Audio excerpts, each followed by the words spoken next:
Half-time at the Etihad, Manchester City 1, Arsenal 0. Welcome back to We're Not Really Here. Joining me is Kyle Walker, Shaun and Shaun Wright-Phillips, who did predict the first goal scorer to be none other than Raheem Sterling. I predicted him to score. I didn't say any order because I would have said Raheem Sterling to score first. It's not as good as mine then, is it? I got like number one goals. Well, let's see if it's 2-0 or if it's 3-1. All right, we'll see. I think I'm going to have to start drawing up some rules for this predictioning. It's getting out of hand. Lots for us to get into. I mean, maybe the goal is a great place to start, though, because we were actually sat outside in the stadium, and Shaun, I pointed out, it came up on our banners around there.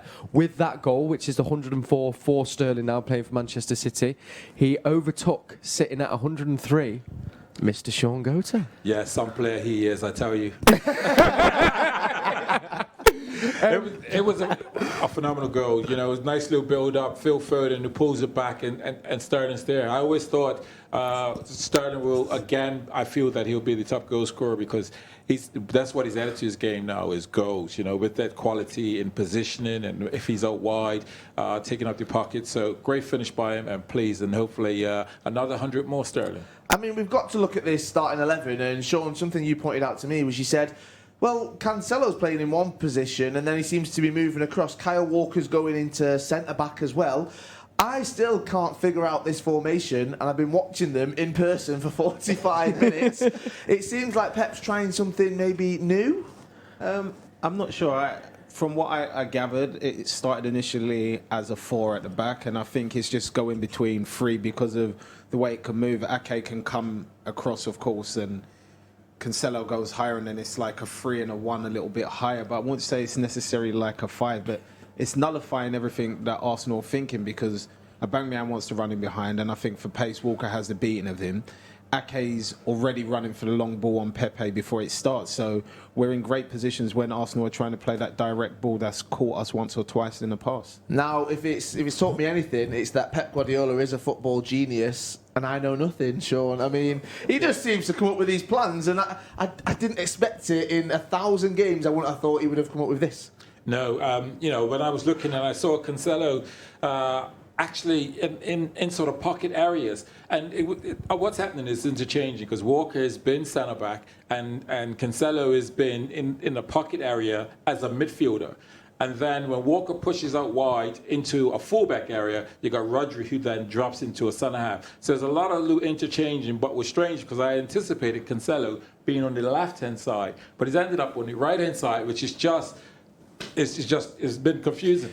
Off that though, then, there's been a couple of chances, some which we'll get to, for Arsenal, and we were just saying, Shaun, as well, a couple of times it has been that ball in behind the fullback, kind of in between Walker and Cancelo, where we found Saka. So do you think that is coming from where we've maybe pushed up a little bit and then not got back into that more rigid 4, Shaun?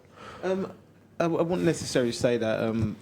Let's not forget, Arsenal got some great players. They got a great manager, and they're going to have spells in the game, and they're going to create chances and nice passages of play. And I think those 2 episodes, that's the pass that was on at the time. For the first time, I'll say in the half, that gap was a bit too big to cover, and they played the 1-2 through, and obviously Saka was on the end of it. And the few times that Ederson's been called on, he's made 2 fantastic saves. Definitely, I think we have to point out the saves that Ederson's made because we know what he can do with the ball at his feet. We know his distribution is incredible, but he is a shot stopper as well. And I think sometimes it's easy to forget that, Shaun. It's easy to forget it, but he's come out, you know, he's made himself big, and when you're a striker sort of running on goal, you know, and a goalkeeper's coming down, he's sort of making you make a decision, and that's exactly what he's done. I think one of the occasions Saka probably wanted to have a little bit more time, but because he see the keeper coming, he's ended up taking a shot. It was a good bit of play by Arsenal, but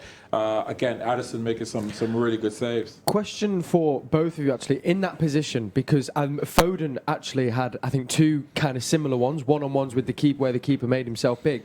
Did you ever have a set thing that would be your go-to if you found yourself in that position, Shaun, as a striker, or did it change? I think the only things that I had that was set is if a goalkeeper was sort of past the penalty spot, then I would elect to go around them. If they were, you know, the penalty spot and closer to the goal line, then I'll choose to shoot. Because if I chose to go around them, they had the time to recover. You know, an angle would be also narrow for me. But other than that, it would just be instinctive as to the goalkeeper's moving, the ball heart's running to you, how it's bouncing.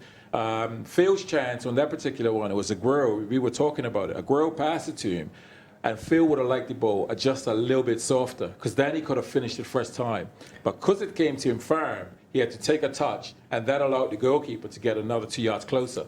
So then when he has the shot, it ends up being a good save. But if the pass to him was a little softer, he would have been able to one-touch finish it, and then the goalkeeper's further back, and then he has to make a proper save. Make a save. Yeah. Fine margins. You've been getting in touch as well on social media. Remember, we do love hearing from you. This show is very much for you. Kyle, I believe you've got our social media base over there on the iPad. I do indeed. Now, one thing we've got to point out, this is because an absolute legend here at Manchester City has announced his retirement. Pablo Zabaleta. Yes, he played for Manchester City, but before that he played for San Lorenzo, Espanyol, Manchester City, and then of course West Ham. Plus he made performances for Argentina as well. And I can safely say he's a legend here at Manchester City, well and truly. And we owe him so much. Also, people have been wishing people happy birthday as well. A.V. Hughes has said happy birthday to my sister Emma, would love a retweet or a comment. Well, A.V. Hughes, we've got one better. You're here on We're Not Really Here. We've just mentioned it live, all right? So there you are. A nice picture as well with Moonbeam and Moonchester. Pre-social distancing times, I do believe, right there. Moving on. Someone is a very young Manchester City fan. Another picture of Moonbeam and Moonchester. Not the real ones this time. It is Rosie. Somebody's daughter. Who's it? Mike Larkin's daughter, Rosie, all set for the match with a couple of friends. That is cute. That is very, very cute. Hopefully City continue this win and can get the 3 points for Michael and daughter Rosie as well. And then we've got Michael Woolley. He's tweeted with a picture of a banner. He says, delighted to see my daughter's poster back in the news, even if it is a sad occasion of Pablo Zabaleta retiring. Good choice, Manchester City. On the banner it says, a legend at City and in our hearts. Thank you, Zaba. And then we've had another one from Carl Sproston. He's used that hashtag WNRH. You can use it as well. He says, yes, 1-0 Super City, Raz attack. Get in there. WNRH. Make sure you're using that hashtag as well, and you can get in touch with us. And might be calling you out on the show. Hey, there you go. You do just that. And I was saying to you before, Carl, as well, I wonder how long it's going to be till we see Pablo Zabaleta as one of our coaches at City. Hopefully not too long. Going back to the game, it was of course a result that we wanted to be going in with at half-time, winning 1-0. But I felt there was a few similarities that we've kind of seen in our game since the season has begun, where controlling the first 30 minutes, and then kind of from that point, Arsenal just kind of got into the game a little bit. We've mentioned Ederson's saves, and that seems to be kind of a trend in our games at the moment, Shaun. Is it an area for concern? No, not for me. I think Goals with Terror was talking about it outside. I think a lot of us forget we didn't have any pre-season games. You would normally have 4 to 6 pre-season games. So these effectively, although they're in the Premier League, these are like our games that we're trying to get match fit to where we know we should be. And I think we have to take that into consideration sometimes. It's going to come thick and fast, all of these games. But, Shaun, what would Pep Guardiola be saying right now in that dressing room to these players? 1-0 up at half-time against Arsenal. Arsenal are a very good team, but City don't want this to slip. What's he telling them?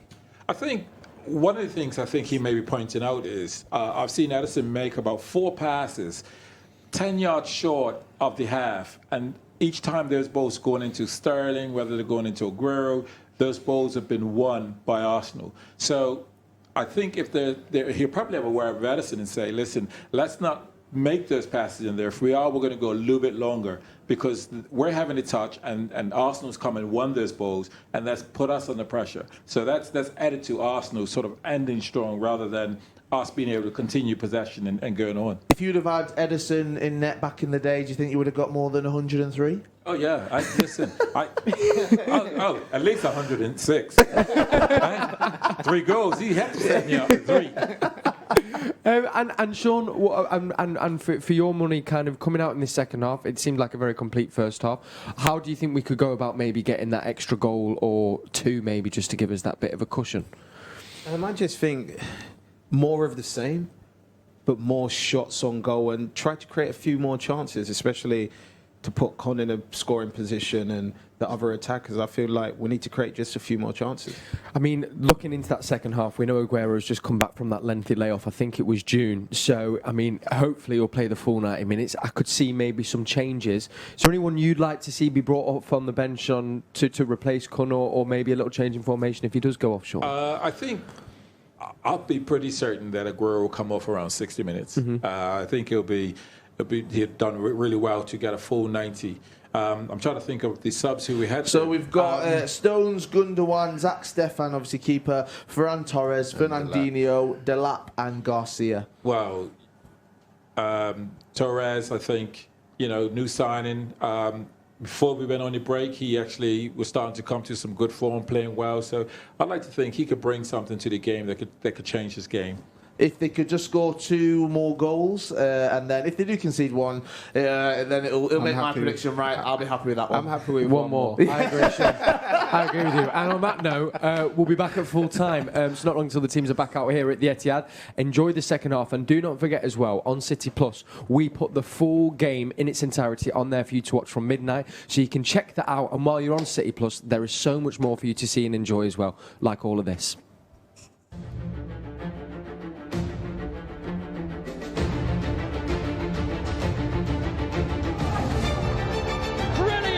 Gabriel Jesus. Special players provide special moments. There's always watch out for the blonde kid. No dancing, no dancing.